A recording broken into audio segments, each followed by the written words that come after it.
Hello दोस्तों, नमस्कार। एक बार फिर से आप सभी का मैं बहुत बेहतरीन स्वागत करना चाहूंगा टीचर्स एकेडमी की इस ऑनलाइन प्लेटफॉर्म पर। दोस्तों, जैसा कि आप सबको पता है, हम लोग इस समय सिंटैक्स पढ़ रहे हैं और सिंटैक्स इतना ज्यादा जरूरी है। क्योंकि वर्ड के जो अरेंजमेंट की व्यवस्था है ना, अरेंज करने की जो सिस्टम है ना, उस अरेंजिंग सीन को हमें समझना होगा। कहने का मेरा मतलब इतना सा है कि जब आप सेंटेंसेस में अरेंजिंग करते हो ना, अरेंज करते हो वर्ड्स को, तो जब वर्ड्स को आप अरेंज करते हो उस समय आपको एक चीज समझना होता है कि आखिर इन वर्ड्स का जो पार्ट्स ऑफ स्पीच है वो क्या है। पार्ट्स ऑफ स्पीच आपको समझना होगा और समझ करके अरेंज करना होगा, तभी आप अरेंज कर पाओगे, तभी आप अरेंज कर पाओगे। अब यहां मेरा फाउंडेशन बैच आपको TGT, PT, LTG, IC, EMRS, BPSC, TRE 4.0 और NVS, KVS, UK, LTD, triple SP आपको मिल जाएगा। टारगेट नौकरी बैच आप सबको पता है कि मे बी कि जुलाई से सितंबर के बीच पेपर होने की पूरी संभावना है। जुलाई से सितंबर के बीच में आपका पेपर होने की संभावना है। इस वजह से एक टारगेट बैच आपके लिए लॉन्च किया है, जो कि TGT, PT, LT, GIC, MRS, BPSC और NVS, KVS, UKLT, D triple SP. Recorded batch आपको मिल जाएगा, जो मेरा रिकॉर्डेड बैच है। आप रिकॉर्डेड लेना चाहें तो रिकॉर्डेड आपको मिल जाएगा। यहाँ पर टीजीटी, पीटी, एलटी ग्रेड मिल जाएगा, बीपीएससी मिल जाएगा। इसके साथ ही साथ आपको इन तमाम स्टेट्स के और इन तमाम कोर्सेस की आपको अवेलेबिलिटी हमारी संस्थान द्वारा दी जाती है। यहां पर आपको एक बेहतर सा सीन देखना होगा और टारगेट करना होगा 2024 की नौकरी का बैच। इसके बाद आपको मैं बता दूं कि हमारे संस्था के द्वारा एक मुहिम चलाई गई थी यूजीसी नेट की, और वो सफल भी रही। सबको पता होगा 11,000 सब्सक्राइबर बहुत बहुत बहुत जल्दी ही पूरे किए गए हैं। ये मेहनत शिक्षक की और साथ ही आप सभी बच्चों का प्यार रहा है। तो ये देखिए, 10,000 सब्सक्राइबर अभी कल कंप्लीट हुआ और आज 11,000 हो चुका है। 699 रुपया में आपको स्पेशल ऑफर के साथ फर्स्ट पेपर की व्यवस्था दी जा रही है। इस फर्स्ट पेपर को आप बड़े विधिवत तौर पर समझें, पढ़ें और आगे बढ़ें। आइए आज की शुरुआत को मैं लेकर के एक एक करके बातें करना, समझना और चीजों को समझाते हुए एक एक करके हम समझना शुरू करेंगे। कुछ हम लोगों ने एक फंडामेंटल्स किया था, कुछ फंडामेंटल्स हमने किया है। अच्छा, फंडामेंटल की बात करी गई थी तो फंडामेंटल 4 आज हम लोग करेंगे। हम लोग आज फंडामेंटल 4 की बात करेंगे। जो हम लोगों ने पिछले जिस फंडामेंटल की बात करी थी उसमें से एक सीन हमारे सामने आया था कि अरेंजमेंट किस तरीके से हम लोग करते हैं, वही अरेंजमेंट की व्यवस्था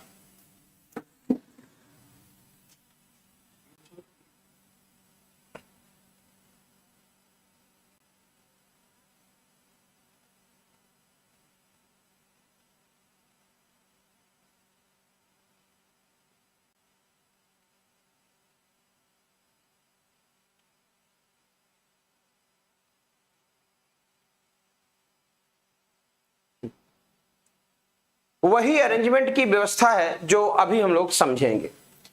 2 सब्जेक्ट्स की बात हम लोग करते हैं। अक्सर ऐसा होता है कि 2 सब्जेक्ट हमारे सामने आते हैं। बहुत ध्यान से बात को समझिएगा। सब्जेक्ट 1 और इसके बीच कुछ शब्द ऐड किए जाते हैं। याद रखिएगा, सब्जेक्ट 2। समझिएगा मेरी बात, बहुत ध्यान से बात को समझते चलेंगे तो मजा आएगा। सब्जेक्ट अगर आपको एक सेंटेंस में 2 ठो मिल जाए और इसमें आपको एज वेल एज या अलोंग विथ या विथ ऐसा आपको देखने को मिले, विथ मिल जाए या आपको इसी में अलोंग विथ मिल जाए या इसी में आपको टुगेदर विथ मिल जाए सभी शब्दों को नोट भी कर लेना और चीजों को समझते चलना, ठीक है ना।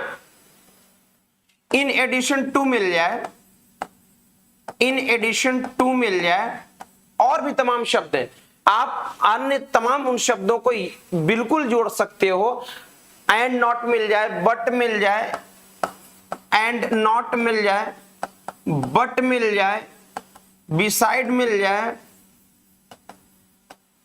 मैं जितने भी शब्दों को लिख रहा हूं बहुत ध्यान से याद करते चलना, देख लेना तो मजा आ जाएगा।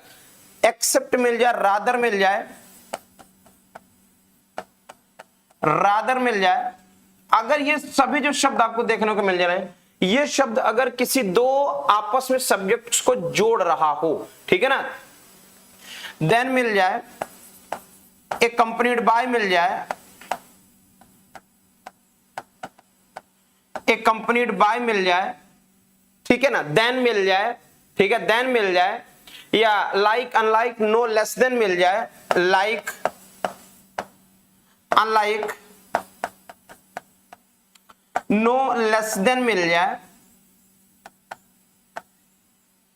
कितने शब्द मैंने लिखे जरा सा मेंशन कर लो अपने माइंड में, तब मजा आएगा, तब मजा आएगा। मैंने कहा कि कोई दो सब्जेक्ट अगर दिए गए इन शब्द से as well as, with, along with, together with, in addition to, and not, but, besides, except, rather than, accompanied by, like, unlike, no less than, इससे जुड़कर आए। फिर से बोल रहा हूं, बहुत ध्यान से समझ लेना, बहुत ध्यान से समझ लेना। अगर इनसे जुड़कर आए, कभी कभी नथिंग बट का भी यूज किया जाता है, नथिंग बट का भी यूज होता है, याद रखिएगा। अब मेरी बात गहराई से समझना। अगर दो सब्जेक्ट आपको देखने को मिला, सब्जेक्ट 1 एंड सब्जेक्ट 2, दो सब्जेक्ट के बीच में ये शब्द मिले, as well as, with, along with, together with, in addition to, and not, but, besides, except, rather than, accompanied by, like, unlike, no less than, and other but, ठीक है ना। अब समझो, अगर ये सभी शब्द आपको देखने के लिए मिल जाए और दो सब्जेक्ट इससे कंबाइन हो रहे हो, तो याद रखिएगा आने वाली जो वर्ब होगी, यहां पर जो आप वर्ब लिखने वाले हो ना, ये जो वर्ब आप लिखने वाले हो, बहुत बहुत बहुत ध्यान से चीजों को समझ लेना। ये वर्ब हमेशा पहले वाले सब्जेक्ट के अनुसार आएगी, पहले वाले सब्जेक्ट के अनुसार आएगी। बहुत ध्यान से फिर समझ लो, मैं फिर से बता दे रहा हूं। हमने कहा कि एक सेंटेंस में दो सब्जेक्ट हैं, एक सेंटेंस में दो सब्जेक्ट हैं। अगर उन दो सब्जेक्ट को कंबाइन करने के लिए हमें यहां लिखे ऐसे शब्दों का प्रयोग करना पड़ जाए, तो आने वाली उस सेंटेंस में वर्ब पहले वाले सब्जेक्ट के अनुसार आएगी। बस इतनी ही हमें बात समझनी है। जैसे नोट कर लीजिए इसको, फिर आगे चले ना, नोट कर लीजिए फिर आगे चले। बहुत ध्यान से चीजों को समझोगे ना तो सब समझ में आएगा, कोई कठिन बात नहीं है। हाँ, एग्जामिनेशन आपसे पूछता जरूर है, एग्जामिनेशन आपसे पूछता जरूर है सारी चीजें। बहुत बढ़िया, बहुत बढ़िया ढंग से, बिल्कुल। आओ एक चीज आपके सामने मैं रखता हूं, जरा बहुत ध्यान से सुनिएगा। अगर मैं एग्जाम्पल्स की बात कर लूं, अगर मैं एग्जाम्पल्स की बात कर लूं तो बहुत ध्यान से गौर से समझिएगा। कहते हैं कि राम एज वेल एज, हमने क्या लिखा है बहुत ध्यान से पढ़ो, कि Ram as well as his parents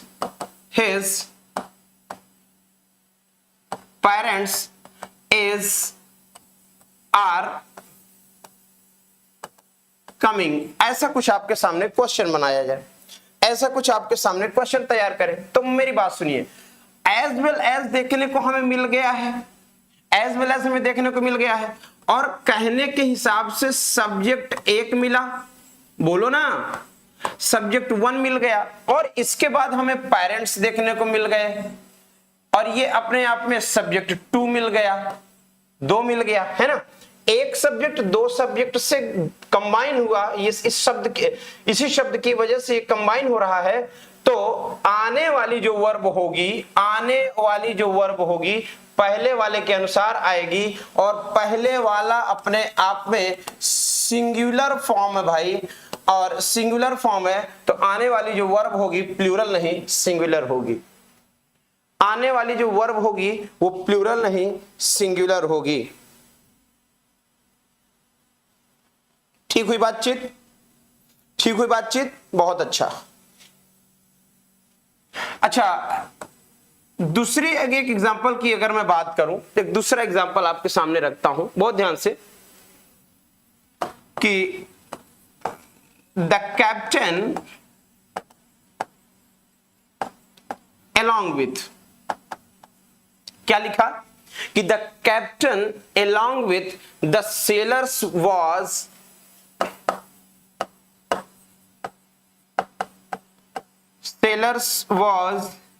या फिर वर, sailors was oblique were drone. हमने एक सेंटेंस तैयार किया, चलो इस सेंटेंस में समझते हैं। हमने कहा द कैप्टन अपने आप में सब्जेक्ट 1 है और मुझे लगता है कि ये अपने आप में सिंगुलर फॉर्म है। चलो ये मामला तो क्लियर हुआ। इसके बाद हमारे सामने मैंने जो पॉइंट्स लिखे थे, ये देखो along with, ये along with हमें यहां पर मिल गया। तो एक ये सेंटेंस में आपको एक सब्जेक्ट से यहां जोड़ा जा रहा है, दूसरे को यहां से जोड़ा जा रहा है, यानी आपके सामने ये रहा सब्जेक्ट 2 और ये अपने आप में है तो प्लूरल, लेकिन हमें टेंशन ही नहीं लेनी है। क्यों? हमारे सामने अगर ऐसे शब्द मिल जाएं, ऐसे शब्द के साथ दो दो सब्जेक्ट कंबाइन हो, तो आने वाली वर्ब को पहले वाले के अनुसार रखते हैं और पहला वाला सिंगुलर है, इसलिए वर्ब सिंगुलर आएगी, प्लूरल नहीं आएगी।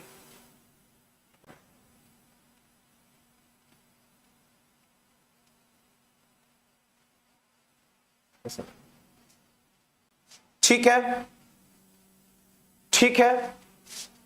अब बात यहां पर इतनी सी ही है, लेकिन हमें इसको थोड़ा ये समझकर चलना होगा किस तरह से जब भी हम इस पोजीशन की बात करेंगे, इस कंडीशन की बात करेंगे, तो एक मुद्दा यहां आना चाहिए कि वर्ब हम कैसे लेंगे, पहले वाले सब्जेक्ट के अनुसार लेंगे, लेकिन कब? जब हमारे सामने along with, together, except ऐसी एक प्रीपोजिशनल सीन क्रिएट करेगा। अपने आप में ये सारे शब्द प्रीपोजिशन का भी काम करने का काम करते हैं और आपको पता होना चाहिए कि अगर ये प्रीपोजिशन काम किया, बहुत गौर से इस एक बात मैं आपको बताऊंगा, अगर ये कोई प्रीपोजिशन काम किया, अगर ये प्रीपोजिशन काम किया तो प्रीपोजिशन के बाद हमेशा ऑब्जेक्टिव केस आया करता है। और एक बात बताऊं, ऑब्जेक्टिव केस के बाद जो वर्ब आती है, इस ऑब्जेक्टिव केस का इस वर्ब से कोई लेना देना नहीं होता, इसी वजह से इस सब्जेक्ट के अनुसार वर्ब लगाई जाती है। और यहां पर आप सेंटेंस में देखेंगे तो सेंटेंस में भी मुद्दा वही है कि जब भी आपको यहां पर यह देखने को मिला, अगर ये प्रीपोजिशन का काम कर रहा है, दैट मींस ये ऑब्जेक्ट का काम करेगा और ऑब्जेक्ट का काम और ऑब्जेक्ट का कोई लेना देना सेंटेंस की वर्ब से नहीं होता है। इसी वजह से हम सब्जेक्ट के अनुसार यहां पर वर्ब को लेकर के आते हैं, ये फंडा होता है। देखो मैटर ये नहीं है कि हम किसी चीज को समझ कितना रहे हैं, मैटर ये नहीं है हम किसी चीज को कितना एडॉप्ट करें, कितना ऑब्जर्व करें, मैटर ये है कि सर टुकड़ों में हमें सीखना होगा और इस तरीके से टुकड़ों में सीखना होगा कि हमें लगे। सर एक चीज सीधी सी एक बात मैं आपको बता दूं, क्योंकि पूरे के पूरे कोई भी सेंटेंस हो, कोई भी आपका सेंटेंस हो, यानी कोई भी सेंटेंस अगर आपके सामने आए और आपको यहां पर बहुत ध्यान से सुनिएगा, अगर सेंटेंस कैसा भी आए और इस वाले फॉर्म पर कोई प्रीपोजिशन आ जाए या फिर कोई वर्ब आ जाए, बहुत ध्यान से सुनना मेरे भैया, अगर कोई भी सेंटेंस आए और वो प्रीपोजिशन और वर्ब में आए तो याद रखना इसके पहले और इसके बाद दो सेगमेंट तैयार करेगा। तो एक सेगमेंट ऐसा तैयार कर देगा मेरे भैया, मेरे भाई, मेरे सरकार, कि याद रखना कि ये आपका वर्ब के पहले सब्जेक्ट यूज करेंगे और वर्ब के जस्ट बाद ऑब्जेक्ट यूज करेंगे। अब मेरी बात समझिए कि आने वाला जो यहां पर हेल्पिंग वर्ब या मेन वर्ब आएगा, तो मेरे भाई एक वर्ब आपने यूज किया है, चलो हम वर्ब छोड़ देते हैं। अगर प्रीपोजिशन आप यहां लेकर के आ गए तब भी तो ऑब्जेक्टिव केस ही होगा, और ऑब्जेक्टिव केस होने की वजह से आपका ऑब्जेक्टिव केस ऑब्जेक्ट वर्ब से कोई मतलब नहीं होता है, हमेशा वर्ब का सब्जेक्ट से मतलब होता है। इसलिए यही वजह है ये प्रीपोजिशनली काम करने की वजह से मेरे भाई ये ऑब्जेक्ट हो गया, और ऑब्जेक्ट के बाद कुछ भी लिख दो, आने वाली जो वर्ब होगी हमेशा सब्जेक्ट के अनुसार ही होगी। ध्यान रखिएगा, ये फंडामेंटल काम करेगा, यही फंडामेंटल हमारे साथ जुड़ेगा और तभी समझ में आएगा। ठीक है मेरे भाई, बहुत बढ़िया फंडामेंटल देख लो, यही है। देखो छोटी चीज सीखना होगा पहले तो। जब आप ग्रामेटिकल एरर की बात करोगे तो हमें बहुत छोटी चीज सीखना होगा, बहुत छोटी चीज। बाद में तो बड़ी चीज हमारे सामने आएगी और बड़ी चीज हम टैकल कर लेंगे यार, कोई बड़ी बात नहीं है। हाँ आ जाओ,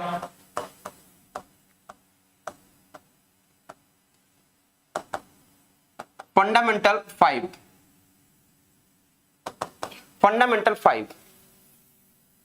25वें फंडामेंटल की मैं बात करूं। अब मेरी बात समझिए, 25वें फंडामेंटल की अगर मैं बात आपसे करता हूं तो एक चीज, और वो क्या, सुनिएगा बहुत ध्यान से। फिर से वही कहानी और फिर से वही सीन आपके सामने, समझिएगा।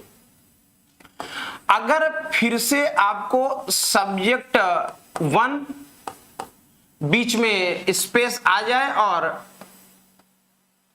सब्जेक्ट 2 आ जाए, अब समझिएगा फिर से हमारे सामने वही फंडा आ जाए कि ऐसा हो तो ऐसे केस में अगर आपके सामने neither nor,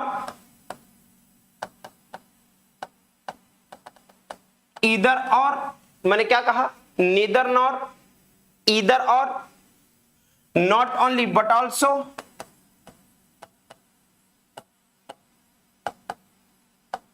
not only but also, और या तो नॉर आ जाए, ठीक है ना, या और आ जाए, ओनली नॉर आए, और आए, ठीक, नन या फिर बट आए। अगर ऐसा कुछ आ जाए, तो याद रखना आने वाली जो वर्ब होगी, क्या कह रहा हूं बहुत ध्यान से समझिए, इसी कॉन्सेप्ट में दिमाग का दही होता है। आने वाली जो वर्ब होगी वो याद रखिएगा कि नियरेस्ट सब्जेक्ट के अनुसार आएगी, नियरेस्ट सब्जेक्ट के अनुसार आएगी। नियरेस्ट सब्जेक्ट हमारा अगर सिंगुलर है तो वर्ब सिंगुलर, नियरेस्ट अगर हमारा प्लूरल है तो फिर वर्ब प्लूरल। इससे मतलब नहीं है कि हमारे सामने आगे का सीन लिखा क्या है, काम क्या कर रहा है, उससे हमें मतलब नहीं होगा। जैसे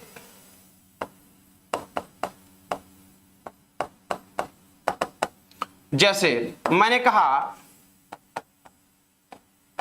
नीदर राम, हमने क्या लिखा है, बहुत ध्यान सुन लो कि नीदर राम नॉर श्याम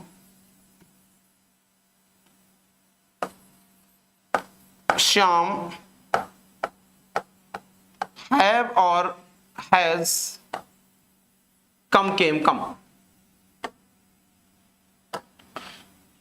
मेरी बात सुनो, यहां पर मैं नॉर को ले लूं, नीदर को छोड़ देता हूं।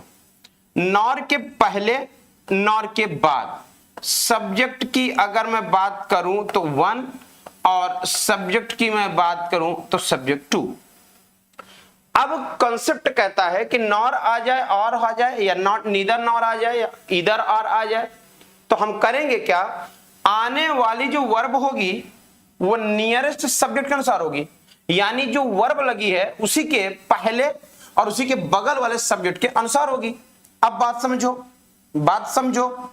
तो कहने का इसका मतलब इतना है कि जो भी आप यहां पर यूज कर रहे हो, तो याद रखना नियरेस्ट श्याम लिखे हो और श्याम अपने आप में सिंगुलर है, तो भैया सिंगुलर वर्ब ले लो, कहानी सेट हो जाएगी। सिंगुलर वर्ब ले लो, कहानी सेट हो जाएगी। कुछ करने की जरूरत नहीं है, बस सीधा कॉन्सेप्ट को चेक करो और कुछ नहीं, और कुछ मत करो, सिर्फ कॉन्सेप्ट को पकड़ो। अगर कॉन्सेप्ट पकड़ लिया तो कहानी हो गई। जैसे इधर राम, मैंने क्या लिखा बहुत ध्यान सुन लो। इधर राम आर हिज फ्रेंड्स, बहुत ध्यान सुनिए, फ्रेंड्स। अब यही आया as have come। चलो ठीक है, मैंने अच्छा किया, बताया आपको।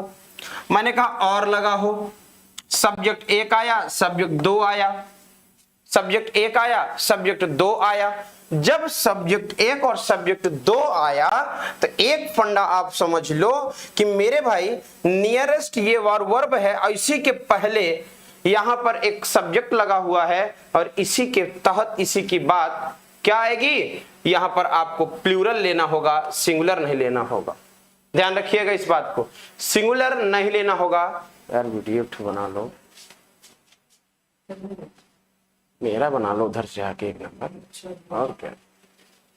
तो देखिए मतलब मेरा इतना सा था कि जब भी हमने एक बात आपसे बताई और यही बात हमने कही कि मेरे भाई अगर इस कॉन्सेप्ट को समझने वाली बात अगर करी जाए तो एक चीज समझो, हम आपसे कहें, अभी आपने कहा कि सर एक मुझे बात बताओ, ये जो पिछली आपने कॉन्सेप्ट बताई, आपने इन शब्दों को प्रीपोजिशन बना दिया। मैंने कहा हाँ मैंने प्रीपोजिशन बना दिया, फिर आने वाले इन बातों को आपने क्या बना दिया और क्यों आप उस सब्जेक्ट के अनुसार उधर वर्ब ले रहे हो।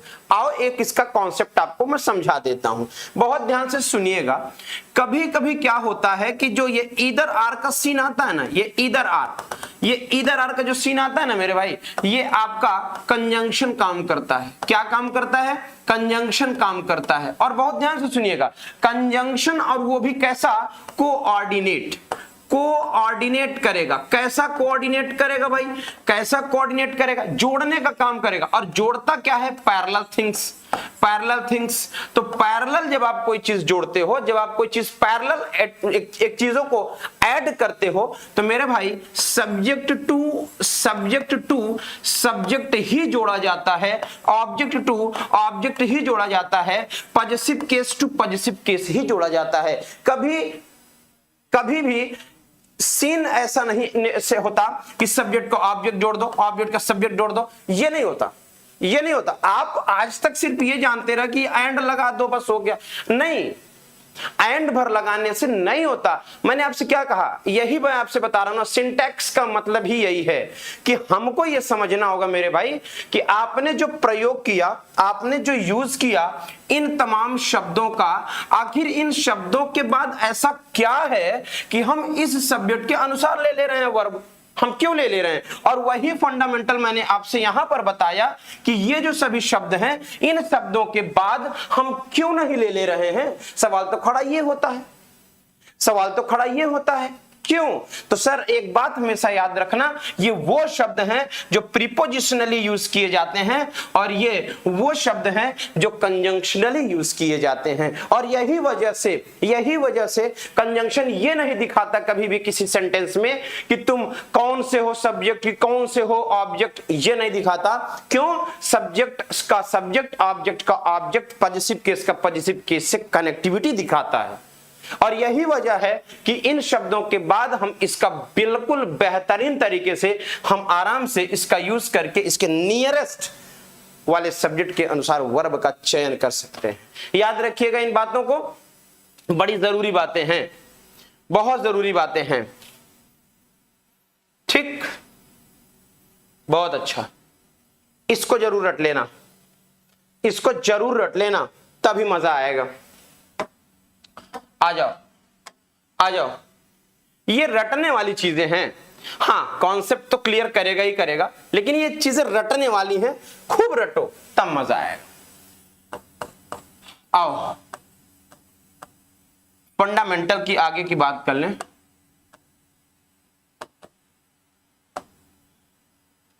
आगे की फंडामेंटल की बात कर लें। आगे का जो फंडामेंटल आता है कि याद रखना कि कुछ ऐसे नाउन्स हैं, some nouns are plural in noun form but works as singular।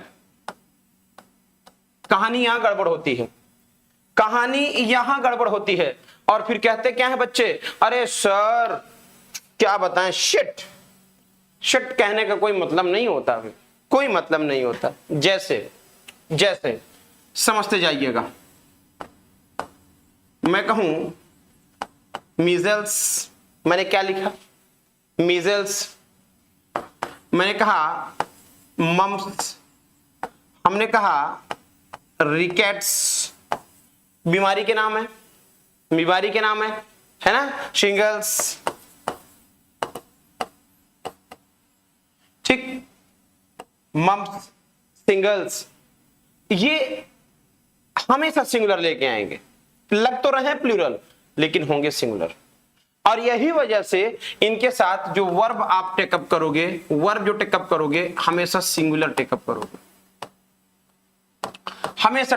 Singular. याद रखना इस बात को, बहुत इंपॉर्टेंट मुद्दा है, ठीक है ना। कुछ और शब्द जैसे बिलियार्ड्स आपने देखा ही है, डार्ट्स या ड्रॉट्स या इनिंग्स,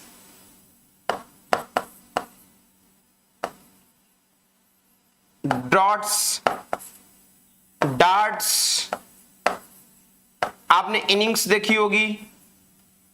ये खेल हैं ना, ये कभी भी प्लूरल लेकर नहीं आएंगे, सिंगुलर लेके आएंगे। देखने पढ़ने में तो प्लूरल लगेंगे, है ना। जैसे द यूनाइटेड स्टेट्स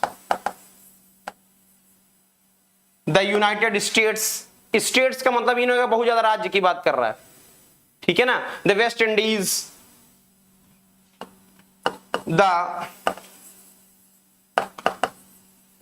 इंडीज, देश के नाम, ठीक है। कुछ किताबें हैं जैसे अरेबियन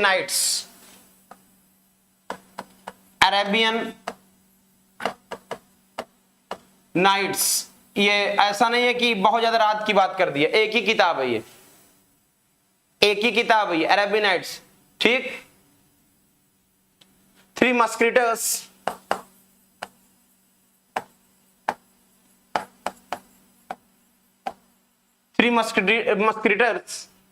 ये सभी किताबें हैं। विषय के नाम आपको पता होंगे जैसे फिजिक्स,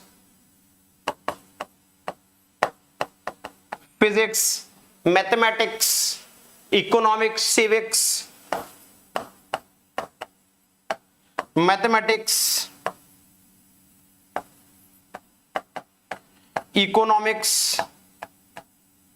ये सब देखने में तो लग रहा है प्लूरल है, ये नाउन फॉर्म में प्लूरल होते हैं नो डाउट, लेकिन इनका यूज सिंगुलर की तरह किया जाता है। पॉलिटिक्स एंड लिंग्विस्टिक्स,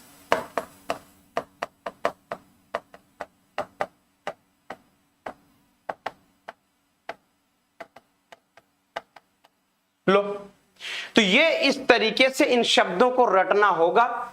ये सभी जितने भी शब्द देखने को आपको मिल रहे हैं रट डालो। याद रखना ये आपके जो है डिसीज है, ये सभी के सभी आपके रोग के नाम है। इन रोगों के नाम की यानी बीमारियों के नाम है, बीमारियों के नाम याद रखना, बीमारियों के नाम है भाई। ये विषय हैं, सब्जेक्ट आपके देखने को मिलते हैं।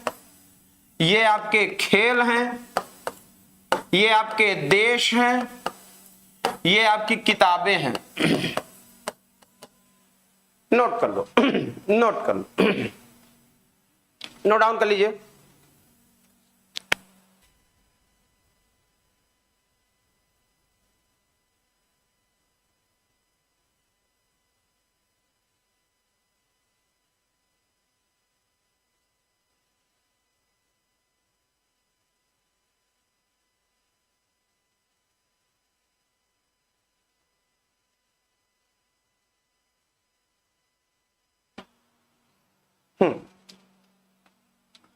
चलो ठीक है, बहुत अच्छा।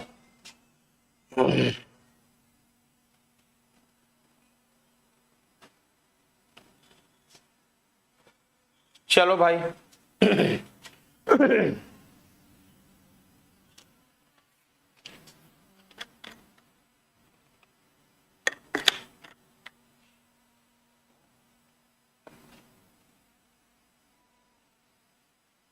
चलिए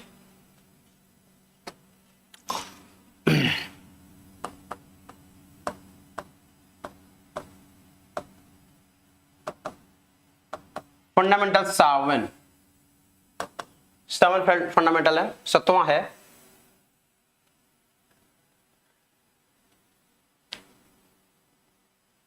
ठीक है,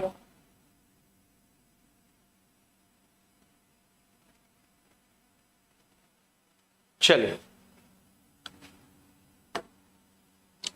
कभी कभी आपके सामने एक बात आती है मेरे भाई, कलेक्टिव नाउन का जिक्र आता है, कलेक्टिव नाउन का जिक्र आता है, और ये कलेक्टिव नाउन दो तरह से होता है। मतलब सिमिलर डिसीजन और एक dissimilar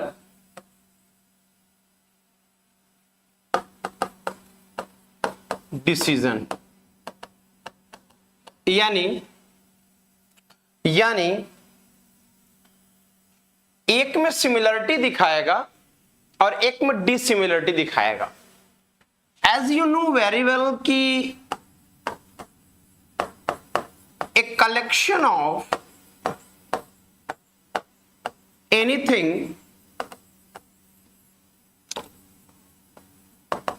which has a meaning and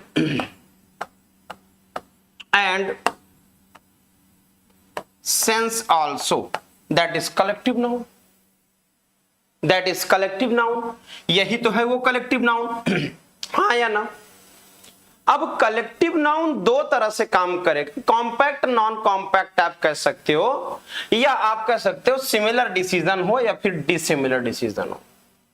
यानी या तो कोई कलेक्शन कलेक्टिव को जोड़कर एक जैसा दिखाया जाए, या तो उनको अलग अलग दिखाया जाए, दो बातें होंगी। हाँ, जैसे कहें अगर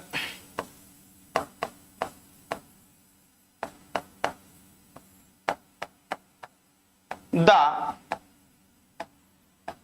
herd of cows, the herd of cows is grazing in the field। अब देखो यहां हर्ड का मतलब हुआ कि गायों का समूह। अब गाय की डिफरेंशिएशन नहीं किया है, गाय की डिफरेंशिएशन नहीं किया है कि ब्लैक वाली, कि स्मॉलेस्ट, कि हैवी, कि फैटी, ऐसा कोई डिफरेंशिएशन नहीं किया है कि कौन सी। यानी पूरा का पूरा एक समूह है गायों का, और खूब गाय हैं, बस गाय हैं, मोटी गाय, पतली गाय, छोटी गाय, बड़ी गाय, काली गाय, सफेद गाय, ऐसा नहीं है। तो ऐसे समूह को हमेशा सिंगुलर लेकर चलेंगे, ऐसे समूह को हमेशा सिंगुलर लेकर चलेंगे, सिंगुलर लेकर चलेंगे, इतना ध्यान रखना। ठीक ठीक। अगर यही इसी में गाय में डिफरेंशिएट कर दे कि कुछ काली है, कुछ सफेद है, कुछ पिंक है, तो फिर यहां पर आपको कैटेगरीज देखने को मिल जाएगी। बहुत ध्यान से सुनो। अगर कलेक्टिव नाउन को कैटेगराइज्ड कर दिया, मैं क्या कह रहा हूं, अगर कलेक्टिव नाउन को कैटेगराइज्ड कर दिया तो plural form of the verb आएगी, the plural form of the verb आएगी। और अगर कैटेगराइज नहीं किया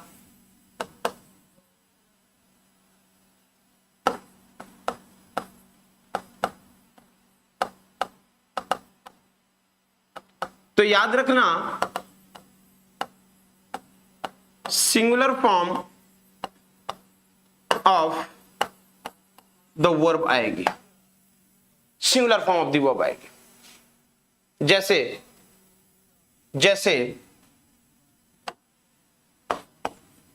द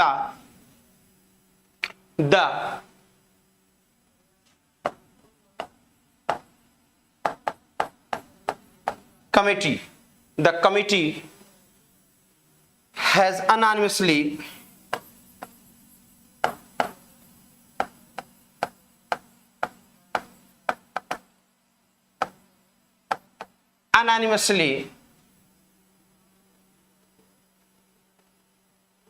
its decision।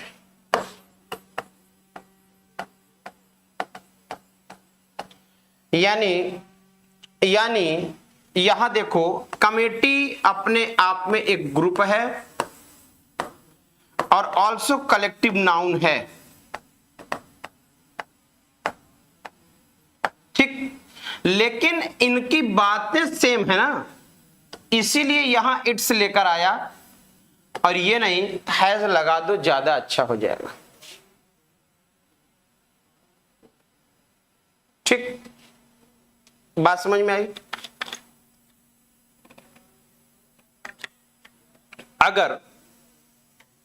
अगर यही बात ऐसी हो, अगर यही बात कुछ ऐसी बदल के हो कि the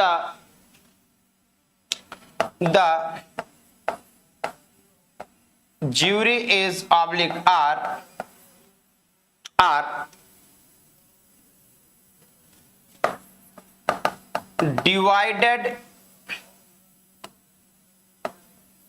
divided in their opinion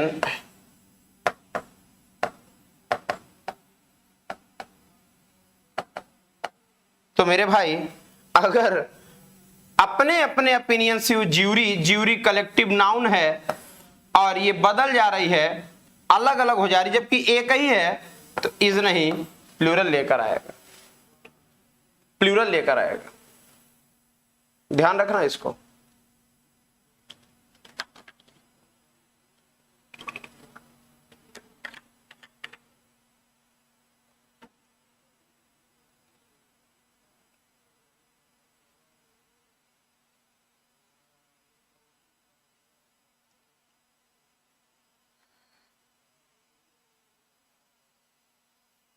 ठीक, सुंदर बात, बड़ी लाजवाब बात हो गई। अब अगले फंडामेंटल की बात कर लिया जाए।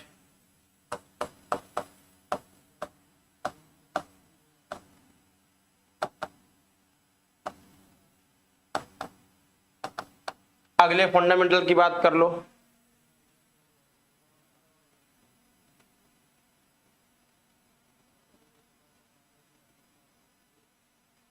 ठीक, आओ चलिए। मैंने कहा which मैंने बनाया what। चार बातें मैंने लिखी, एक और लिख देता हूं that। अगर इनका प्रयोग आप रिलेटिव प्रोनाउन की तरह कर रहे हो, अगर इनका प्रयोग आप रिलेटिव प्रोनाउन की तरह कर रहे हो तो याद रखना always be at a verb with a single subject, अकेले सब्जेक्ट के साथ एक सिंगल वर्ब को जोड़ देते हैं। लेकिन याद रखना कि always verbs add according to, याद रखना हमेशा जो वर्ब जोड़ी जाती है ना इसमें, वो रिलेटिव प्रोनाउन का एंटीसीडेंट होता है हमेशा। According to relative pronouns antecedent.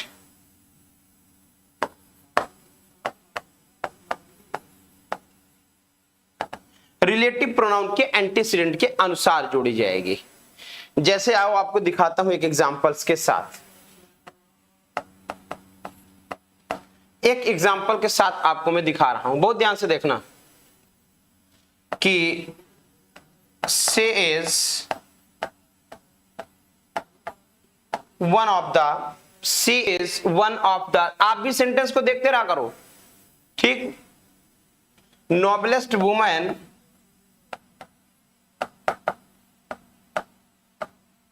That, मैंने क्या लगाया, दैट लगाया, that have ever lived, that have ever lived on this earth.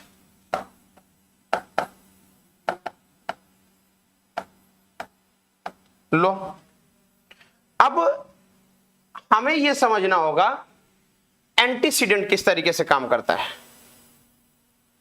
Antecedent किस तरीके से काम करता है समझना जरूरी है, ठीक।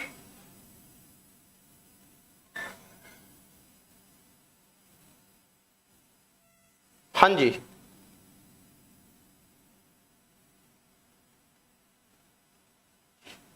देख लो।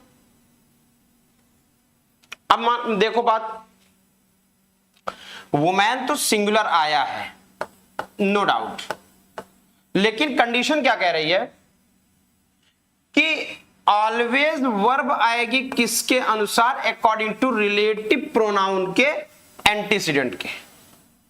तो रिलेटिव प्रोनाउन का जो एंटीसीडेंट होगा, ये दैट लगा है।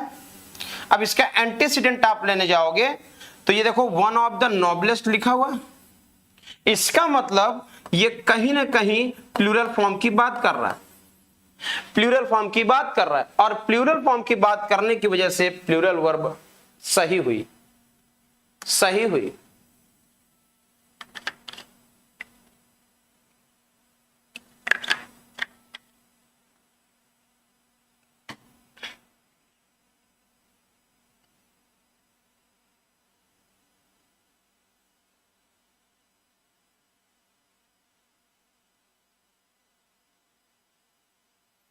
ठीक है,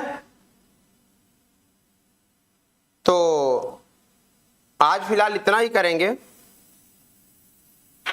इसके बाद हम लोग बाकी की बातें, बाकी की सीन, बाकी की चीजें सब कुछ करेंगे। और ये जितनी भी बातें मैंने आपको बताई, इन सभी बातों में आपको अपने नॉलेज को लगाना है और लगा करके कंटिन्यू प्रैक्टिस टू प्रैक्टिस करना हो, ठीक है। तो फिलहाल इतना ही, मिलते हैं आपसे कल इसी समय 4 बजे बेहतरीन क्लास और बेहतरीन बात के साथ। तो बहुत बहुत शुक्रिया, थैंक यू, कल मिलता हूं।